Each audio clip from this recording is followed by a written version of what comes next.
नमस्कार, मैं हूं आपके साथ सावित्री इंडियन। आप देख रहे हैं जीटीएस न्यूज चैनल।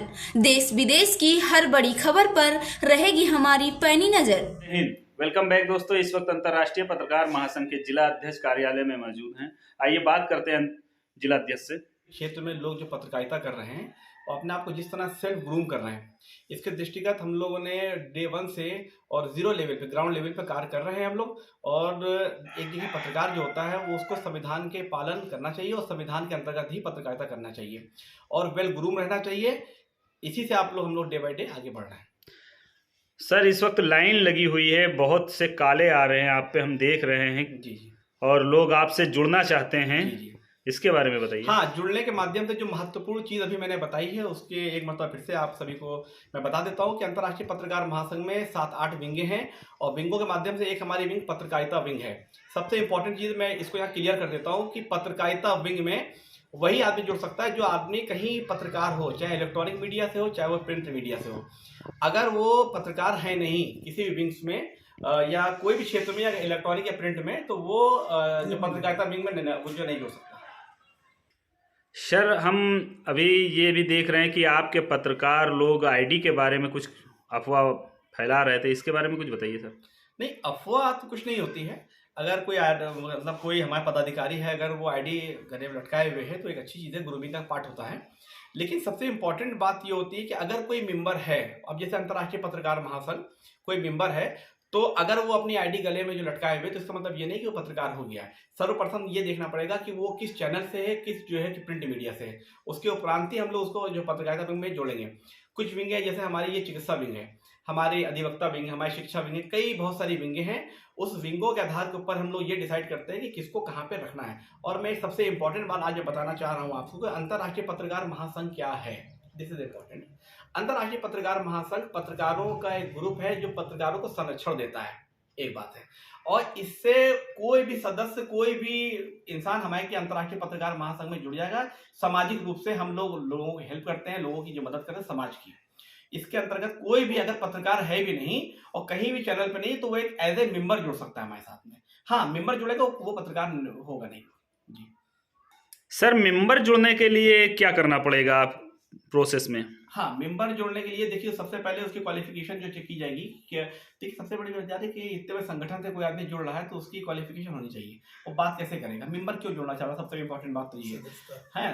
तो मेंबर जुड़ने के लिए सबसे इंपॉर्टेंट बात ये होती है कि वो अपने कार्य क्षेत्र में कैसे एक्टिव है अपने क्षेत्र में, और अपने अगर क्षेत्र में वो एक्टिव नहीं है तो वो मेंबर भी क्यों जुड़ रहा है ना। एक बात ये है, उसको जुड़ने के लिए कुछ हमारा क्राइटेरिया होता है। एक हमारा इंटरव्यू होता है, आईटी की टीम, इंटेलिजेंस की जो हमारी टीम होती है। आईटी टीम हमारी क्या करती है कि हम अपने ही जो पदाधिकारियों की जांच करते हैं।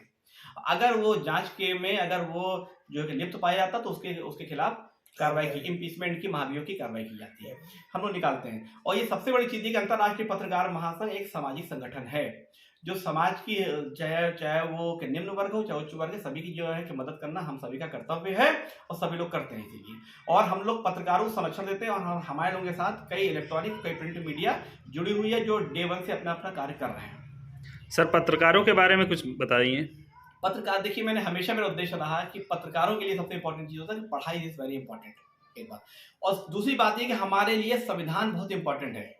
हम आर्टिकल 19 का हवाला करते हैं। मैं हर बात में अपनी बात को रखता हूं कि आर्टिकल 19 का हवाला देते हैं। लेकिन आप किसी की कवरेज करने गए, मैं एग्जाम्पल के तौर पर अगर मैं किसी की बात कर रहा, आपने किसी की कवरेज करने गई, अगर आप कवरेज करने गए, किसी की बात वहां पर गलत पाई गई है, तो उस खबर को आप संचालित कर दीजिए, उस खबर को प्रकाशित करिए ताकि शासन और प्रशासन को अवगत हो। ये नहीं कि मैंने खबर बना ली हो और मैंने उसी से बात कर रहा हूँ कि देखो मैंने तुम्हारी वीडियो बना ली है। ऐसा कोई क्रम नहीं। आपने खबर बना ली है तो खबर को न्यूज पे चलाइए। अगर आप प्रिंट से हैं तो प्रिंट पे निकालिए, अगर आप इलेक्ट्रॉनिक से हैं तो इलेक्ट्रॉनिक पे चलाइए। ये है, ये इंपॉर्टेंट है।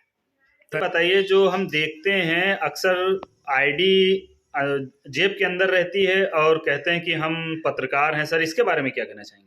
देखिए, सबसे इंपॉर्टेंट बात यह है कि कोई भी अगर आईडी गले में लगा रहा है और अगर आप लोगों को ऐसी, हमारे जो उच्च पदाधिकारियों को या कोई पदाधिकारी अगर शक है कि वो अंतर्राष्ट्रीय का हिस्सा नहीं है, तो आप हमारे उच्च अधिकारी, जितने भी अधिकारी अंतर्राष्ट्रीय के हैं, वो उसको चेक करें, गो थ्रू प्रॉपर उसको चेक करना चाहिए। उनका दायित्व है कि कोई भी अगर आईडी गलत जो लगाए हुए हैं तो उसकी चेक करें और उसको ऊपर लेकर के आए, अवगत कराए कि ये मतलब हमारे पत्रकार नहीं है और फिर यहाँ पे आईडी क्यों जो लगाए हुए हैं। इस बारे में सूचना भी माननीय जिलाध्यक्ष जी से ले सकते हैं कि मतलब ये आपके टीम का है पत्रकार या नहीं है, अगर है तो किस पद पे है, कहाँ से है, क्या है?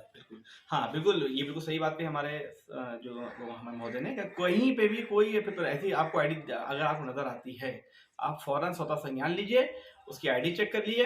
अगर उसकी आईडी जैसे कि होता क्या, लोग फीता ले लेते हैं, जैसे मैं आपको भी ये मतलब बताऊँ, एक एग्जाम्पल के तौर पे ये आईडी है मेरी, है ना। एक लोग शर्ट के अंदर वो क्या करता है ना कि फीते के अंदर वो कर लेते हैं, दिस इज वेरी पैथेटिक, ये अच्छी चीज नहीं है। आप प्रॉपर आईडी लीजिए, आपकी क्वालिफिकेशन के आधार पर ही ये सब चीजें चेक होंगी कि आप एलिजिबल हैं कि नहीं। बाकी हमारा जो अंतर्राष्ट्रीय पत्रकार महासंघ का जो संगठन चल रहा है, इसमें जितने भी हमारे पदाधिकारी जैसे नानपारा या मोतीपुर, प्रयागपुर या बहराइच सदर या महसी से कहीं से भी किसी भी तहसील से है, तो लगभग उनका कार्य क्षेत्र ये है कि वो अपने स्तर से सभी लोग आईडी लगाकर ही कार्य क्षेत्र में उतरते हैं। अब बिल्कुल सही बात। और हाँ, एक बात ये भी है कि मैं एक बात ये कहना चाहता हूँ, आईडी के माध्यम से ये बात और भी क्लियर हो जाएगी, ये सभी हमारे पदाधिकारी इस बात को सुनिश्चित कर रहे हैं कि आईडी प्रॉपर बाहर होगी ऐसे, ताकि सुनिश्चित हो जाए कि अगर फीता लगा हुआ, खाली फीता ही लगा हुआ है अंदर, ये पता चला ना। और उच्च हमारे जो पदाधिकारी हैं वो खुद ही चेक करें लोगों को और देखें, अगर किसी पर आईडी प्राप्त नहीं होती है तो उनके खिलाफ उचित कार्रवाई की जाएगी। विशेष करके हमारे जिलाध्यक्ष महोदय ने अभी बताया, जो अपने ही संगठन के हमारे जितने भी पदाधिकारी हैं उनको ये अवगत करवाया है जिलाध्यक्ष महोदय कि अपना कार्ड और आईडी जो है अपने गले में बाहर रखें, फील्ड में निकले। और जो भी संपर्क हमारे चुनाव संबंधित जो लोकसभा चुनाव को लेकर के बहुत सारी समस्याएं सामने आएंगी, तो उसमें आपको जब कहीं दिक्कतें होगी तो आप बताएंगे मैं फला चैनल से हूँ, मैं फला संगठन से हूँ, इसको लेकर के बहुत सारी समस्याएं उठती है। इसीलिए माननीय जिलाध्यक्ष महोदय जी ने अपने संगठन को सिर्फ बताया है कि आप हमारे जितने भी पदाधिकारी हैं वो आईडी और पत्रकार की जो भी आईडी है उसको बाहर रखकर ही फील्ड में, क्षेत्र में जाए। और एक अंत में एक बात ये करना, आचार संहिता जो लग चुकी है इसके दृष्टिगत, और कहीं भी अपने क्षेत्र में जहाँ जहाँ पत्रकारिता कर रहे हैं वहाँ के लोगों को बताएं कि भीड़ इकट्ठा ना करें। अगर कोई जैसे होली का जो दहन चल रहा है, कोई जुलूस निकलेगा, जुलूस के माध्यम अपने संबंधित एसडीएफ साहब से परमिशन लेना अनिवार्य है। तो आचार संहिता का पालन करें और वोट आपका अधिकार है, वोट जरूर करें। जय हिंद, जय भारत। जय। हमारे चैनल को लाइक करें, सब्सक्राइब करें एंड बेल आइकन जरूर दबाएं। धन्यवाद।